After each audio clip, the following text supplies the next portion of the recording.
दो देशों के बीच की लड़ाई में आप ईरान को संभलने का ही मौका नहीं देंगे। अब व्लादिमीर पुतिन की तरफ से पहला बयान आया है, खामेनेई की हत्या हुई है, ये पुतिन ने कहा है। मतलब अंतर्राष्ट्रीय नियमों को ताक पर रख दिया गया है, ये पुतिन कह रहे हैं। खामेनेई की हत्या हुई है।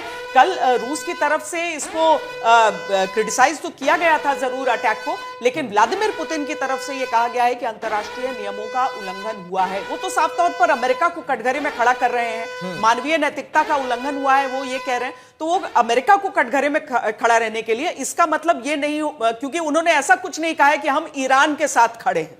देखिए, ईरान के साथ खड़े होने के लिए भी बयानों में साथ खड़े होना और फौजी हमले के अंदर साथ खड़ा होना, इन दोनों के बहुत अलग अलग मायने हैं। अगर आप रूस की तरह से देखेंगे तो रूस का की इस समय प्रायोरिटी यूक्रेन का वॉर फ्रंट है, और उनके लिए अगर टेक्टिकली और स्ट्रेटेजिकली देखा जाए तो सबसे ज्यादा अच्छा है कि इस समय दुनिया का ध्यान पश्चिम एशिया पर लगा हुआ है। वो अपनी जमीन वहां कंसोलिडेट करेंगे, और अभी जो रशियन डिफेंस मिनिस्ट्री रिपोर्ट कर रही है कि उन्होंने ज़पोरिज़िया और खार्कोव का जो इलाका है वहां पे कई इलाकों को कंसोलिडेट किया है अपनी पोजीशन को, तो स्वाभाविक रूप से रूस के लिए फायदा इसके अंदर है। लेकिन अरब के इलाके के अंदर रूस के बहुत अच्छे इंटरेस्ट रहे हैं, पुराने इंटरेस्ट रहे हैं, और वो एक मैसेज के तौर पर, एक बड़े पावर के तौर पर वो ये मैसेज दे रहे हैं कि अमेरिका जो है वो पूरी दुनिया के अंदर केवल मैस फैला रहा है।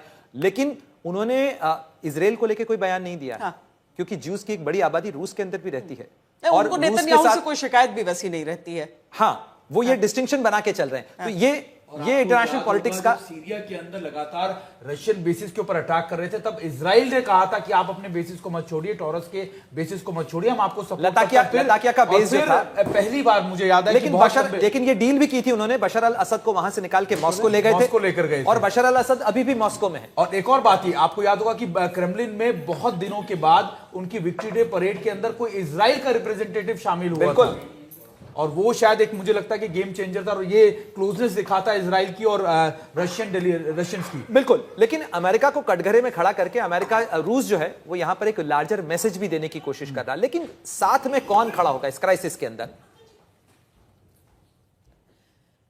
तेहरान में एक के बाद एक कई धमाके हो रहे हैं। तेहरान में बनाक स्क्वायर के पास हमला हुआ है। हमले का वीडियो जो हम आपको दिखा रहे हैं, और जो जानकारियां हमारे पास आ रही हैं उसके हिसाब से ये एक सैन्य ठिकाना, जहां पर बड़ी संख्या में सैनिक और उनकी एक पूरी व्यवस्था, 40 कमांडर्स को मार गिराने का दावा इजराइल की तरफ से किया गया।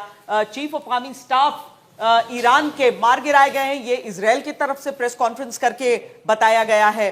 तेहरान में एक के बाद एक कई धमाके हो रहे हैं। इजराइल कह रहा है कि हम तो हजारों ऐसे धमाके करेंगे, हम लगातार आक्रमण करेंगे, निर्बाध आक्रमण करेंगे, कहीं पर भी हम रुकने वाले हैं नहीं। और उस सब के बीच ईरान की तरफ से थोड़ी खामोशी, थोड़ा सन्नाटा नजर आ रहा है। हमले को लेकर इजराइल का यह बड़ा बयान है प्रणय। बिल्कुल, इजराइल का ये बड़ा बयान भी है, और इजराइल की तरफ से लगातार ये जो बमबारी की जा रही है, ये अपने आप में एक बड़ा मैसेज देती है कि अभी ये ऑपरेशन कतई रुकने की सूरत में नजर नहीं आ रहा है, बल्कि और तेज किया गया है। इसके कई फेजेस बनाए गए थे, और वो जो फेजेस हैं उनको चरणबद्ध तरीके से लागू किया जा रहा है। यानी सबसे पहले ईरान के ऊपर प्रीएम्प्टिव स्ट्राइक के नाम पर स्ट्राइक्स की जाती हैं, उसके बाद जो ईरान की टॉप लीडरशिप है उसको टारगेट किया जाता है।